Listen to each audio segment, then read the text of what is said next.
In order to fit the 6303 bearing, I'm going to apply some local heat with this flame gun, which isn't going at the moment, just to get up to about 100. Then I'll put my frozen bearing in there.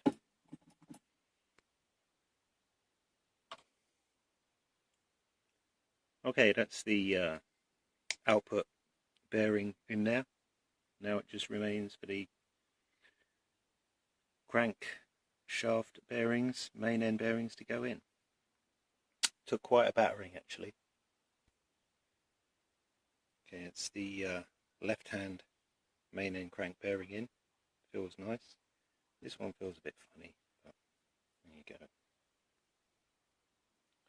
So this just leaves the gear shaft oil seal, the clutch push rod oil seal, the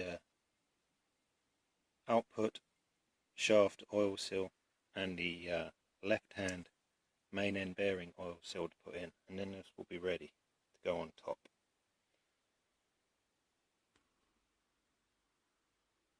Here's the left hand cover with all the seals in place: output, gear selector, clutch push rod, crank case oil.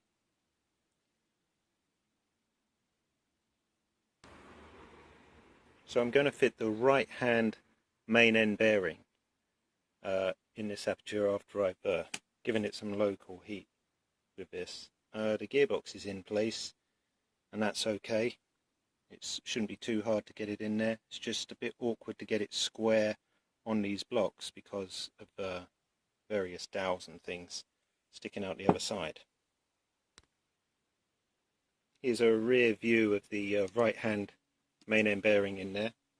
Just going to put some oil in there and then put the oil seal in.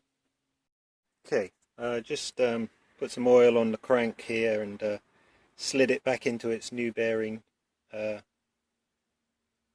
position, ready for the left hand crankcase to go on. But first I've got to degrease the mating surface and apply some of my gasket compound.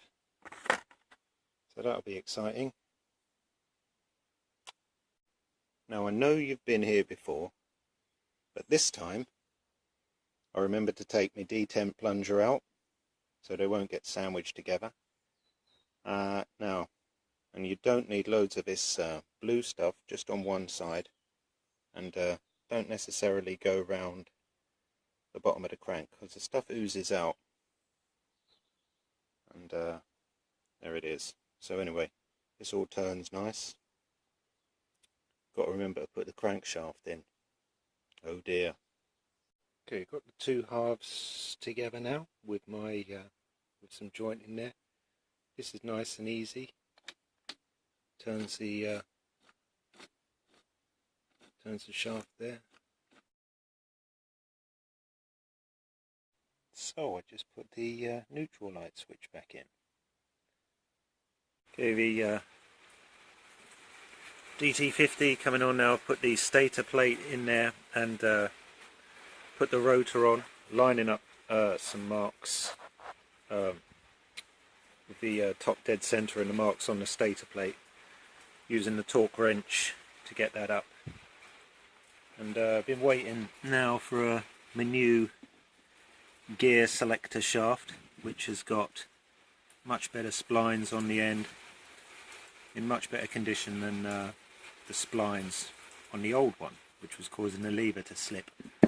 So now we can get on with inserting the lever through that hole, through this hole.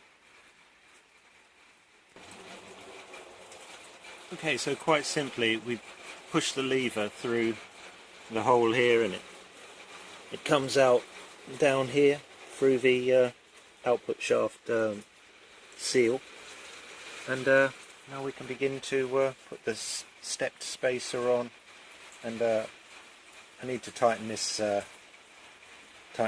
It says in the manual that should actually be tight, the lock nut there, so I'll get on with it. Okay, the new gear selector shaft fits in okay. I put the circlip in with this circlip tool I opened it up and clicked it in home. It went in home with a good click, and there's a washer there in front of the selector shaft seal, and yeah, it's a little bit stiff, I suppose. We'll turn it over and put the step spacer back on and put the selector arm on. Okay, we put the step spacer back in and put the selector arm mechanism down behind the drum on the spring. After giving it a clean, I've just got to put this circlip back in, which I'll do with the circlip tool. Open it out and just tuck it in there, make it click in. Also tightened the adjuster lock nut. Okay, we're coming along with the rebuild here, and put the primary drive pinion on there and torqued it up. I left the kickstart off because it just made the tune the nut up easier without having the shaft sticking out. But I'm going to put the kickstart on before I put the clutch basket back on. So that's right. So we cleaned up the kickstart a bit and put that in, leaving the clutch basket now. It's going on.